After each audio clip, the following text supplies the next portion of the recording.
two guys, one bike coming at you today. We're here with my old man's 2017 Harley Davidson Breakout. This is a bike he got brand new.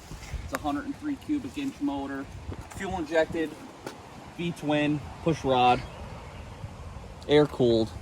Pretty simple. As you can see, there's a few things he's done to it. He's blacked out a lot of the accessories. There isn't a lot of chrome on here, which I like, because chrome don't get you home. Real nice set of Vance and Hines pipes here. That's a full exhaust. It has a programmer in it to tune it for the exhaust. New clutch. It is an upgraded clutch. It's nothing crazy, you know, nothing too crazy. This headlight, this is aftermarket. Very expensive, like everything Harley Davidson sells. I don't remember the price on this, but I know it's not cheap. Really good headlight, though. This is our first bike video, isn't it? This is our first bike video. So what is the basis of this video going to be? Well, I want to kind of compare this to other things on the market. You know, I hate to be that guy, but I'm really not a huge Harley Davidson fan. I just think that they're very overpriced, and, you know, there's just a lot of other things on the market that you could get, you know, but people like to stand behind these because they're American, which is fine, you know. I mean, listen, as far as chopper, cruiser style bikes go, nobody makes a prettier looking bike than Harley Davidson. It just is what it is. You know, I owned a Roadstar Yamaha, real nice bike, but it didn't look like this. I mean, this is a real sharp looking bike, especially when you get these nice ape hangers on it. You know, the handlebars obviously are aftermarket. A nice set of black hand grips. They're pretty comfy too. Very comfortable. I love the drop mirrors like that, because when you're riding on the highway, you know, you just tilt your head down, you got a good view right here. You know, but that's the thing. This bike starts at $20,000. You know, as to where any other Japanese company, Yamaha, I'm going to use Yamaha because I'm a Yamaha fan. Their cruisers, their Roadstars, and like the VMAX, they're all under $20,000. I think I priced out that 1900cc bike that they make, the Bullet, I think it's called, the Bullet Cal Roadstar, whatever, and that started, I think, at like $14,000. You know, so I don't know, and just reliability on these, but they're really not the most reliable. I mean, when, you know, the first year my dad had this, something went on with the clutch where it started pissing fluid out of it. It was some kind of a recall. I don't remember exactly what it was. There was like a bolt that was going loose on it. Riding wise, it is a comfortable bike. This is not a bike I would have for cruising long distance, though. It's very snappy. It's very aggressive, the way the throttle response is. You know, on tight back roads, it gets a little heavy. It's hard to really throw it around. I mean, you got a 240 in the rear, very wide rear tire. So that does make it a little bit difficult to get it over. But, you know, it's not a horrible bike to ride. You know, my mom's a Harley rider. She's got a bike, and she's hopped on this before and you know, drove it pretty fine. So it's not impossible. But, so like you were saying, the Yamaha you spec'd 14 grand versus what is this price at? 20,000. 20,000. 20,000. That's a car, yeah, right there. And that's the starting price. I mean, once, you know, with Harley Davidson, that's the thing. As soon as you start adding accessories, I mean, this bike's got probably 10 grand worth of accessories on it. Yeah.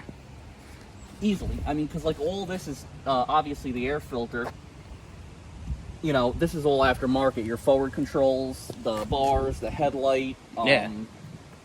The tail light, I think, is custom.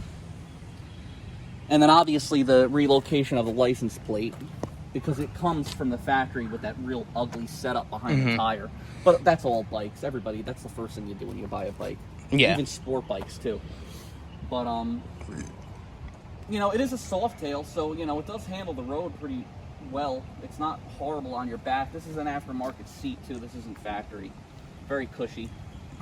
But yeah, I mean, you know, like I said, with Harleys, just the way things are priced, it's just way too high to me. Yeah, like you would rather hop on a Yamaha for like 5 grand, 6 grand cheaper or more. Yeah. And, you know, just not have the Harley name behind you. Yeah, I what mean, you're like saying. this is the smaller motor. This is a 2017, and the next year, 2018, they came out with a Milwaukee 114, which is a pretty nasty motor. It's like 1800 cc's. But still, Yamaha, for the past few years now, for the past like 10 years, I think, has had a 1900 cc motor. Yeah. Fuel injected. Like, that's nasty. That's a big freaking motor. And you know, they have a version of this with the wide tire in the back. I haven't gotten to ride it yet. I've heard good things about it. I've not gotten to experience it myself yet. I'd love to. I had a Roadstar 2007 1700 cc, and you know, that was a badass bike. Yeah, it was. It sounded phenomenal. Yeah, I mean, it you know, as far as power and going fast, I mean, that's not really why a lot of people buy these, but it went up against the Softail Custom 2017 before he had worked onto it, our buddy. Stock to stock, the Yamaha almost beat him. I mean, they were pretty much neck and neck the whole time. You know what I mean? So yeah, you know, you get a lot of the bikers and the Harley fanatics that like to shit on the Yamahas and the Japs, but it's like, listen, you know, those bikes take a beating. Yeah. That Yamaha I had, I beat the hell out of it. I was not nice to the bike, dumped the clutch all over the place. Yeah. There's videos of it. I'm sure that'll make it to one of our highlight reels for the year. Yeah, without a doubt. We gotta find those, yeah. Yeah. So yeah, I mean, you know, there's not much else to say about it. We'll get a little clip of it riding. It does sound badass. Yeah, start her up. Fire her up. Yeah. It's keyless. Some of them have key fobs. This one doesn't have a key fob. This one has a little key that you put in here to lock the ignition. You know, so like you don't even need a key on you. This is just unlocked while I ride. Hit your kill switch.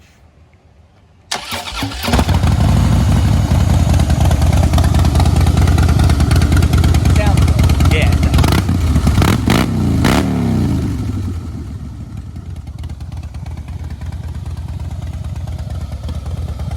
Thing is loud. Damn. Very loud. Oh yeah, you get a shot of the headlight. It looks nice. Sunlight. Oh yeah, and then I forgot these rings. Those. I forgot these. Those are cool. And I'm pretty sure they work with the blinkers. Yeah, look at that. In the daylight, that doesn't really do much for you. Yeah. But at nighttime, there is orange LED in there. That's pretty that cool. That goes with the blinker. I mean, so yeah, what would you recommend to somebody who's buying a bike, used or new or whatever? You know, it's tough because, like I said, there are diehard Harley fans. Well, we know that. But, you know, if you're just getting into it and you don't already have this stigma that you need to own a Harley Davidson, go to the other dealerships and see what they have. You know what I mean? Go to Yamaha. Suzuki makes that Boulevard. It's a pretty cool bike, too. I'm not a big Suzuki fan, though. But, you know, there are other options out there. Yeah. You know, you're not going to get as custom as you are with a Harley. I think that's a big draw, too. Like, people could go to a Harley Davidson dealership and order this spec'd out exactly how they want it. But now you're talking from $20,000 to, like, $28,000. You know what I mean? Yeah. And then, like, the Road Kings, the big baggers you see on the road, those are close to $30,000. Yeah, that's crazy. Yeah. Crazy. Unlike Japanese bikes, though, Harleys do hold their value. Yeah. You know? So that is something to keep in mind. I mean, you know, you do hold the value, luckily. Yeah. A Jap bike, you know, you're paying $12,000. Yeah, everybody's out today. Yeah. You know, a Yamaha, you're paying $12,000, $13,000, let's say. You know, within a month, it's worth $9,000. Yeah. You know, that's just the way it is. Yeah. I mean, you roll it out of the showroom, and it's worth $9,000 now. They're like the Infinities of motorcycles. They're like Nissan Infinity of motorcycles. The depreciation is horrible, unfortunately. Yeah. But, you know, that's why you gotta, like me, I'm looking to buy a new bike eventually, and, you know, you really just gotta do your homework. I won't spend this kind of money on a Harley. I won't. Just because I know for a fact Yamaha makes a more reliable, long-lasting bike. But again, you gotta do your homework and really figure out if that's something, especially with the Jap bikes, you gotta know that, all right, I'm buying this and I'm owning it for 5 years at least. Yeah. Because otherwise it's not worth it. If you go to try to resell it, you're screwed. You're losing too much money. But yeah, it's beautiful out, and I got the keys to this for the day, so I'm gonna get on and ride. Sounds good, partner. Yeah, you know. First bike review, guys. 2 guys, 1 bike, 1 car. We got some other bikes to review too coming up. That's true. Yeah. Now that the weather's perking up finally. we'll show you what you could get into used with a Harley Davidson. Yes, My actually. my brother's got a custom, Softail custom. I think it's an early '90s, late '80s. We're gonna show you what you could get for about $5,000 with a Harley. That'll be a good video. Yeah. Something like that I would do. Yeah. If I had the money lying around and wanted a cool cruiser for like a Sunday, like a bar hopper, Yeah. that's something I would do. Yeah. More bike videos coming your way. All right, buddy. I'll let you get out of here. All right. And I'll hop in my Civic and ride out. Show them the headlights. Oh, yeah, look at the headlights. I don't know if you could see it from here. Look at that. Beautiful. You know how bad they used to be? Oh, see that dent, too, on the hood? I creamed a deer going like 35, and that's the only damage the car took. I got lucky.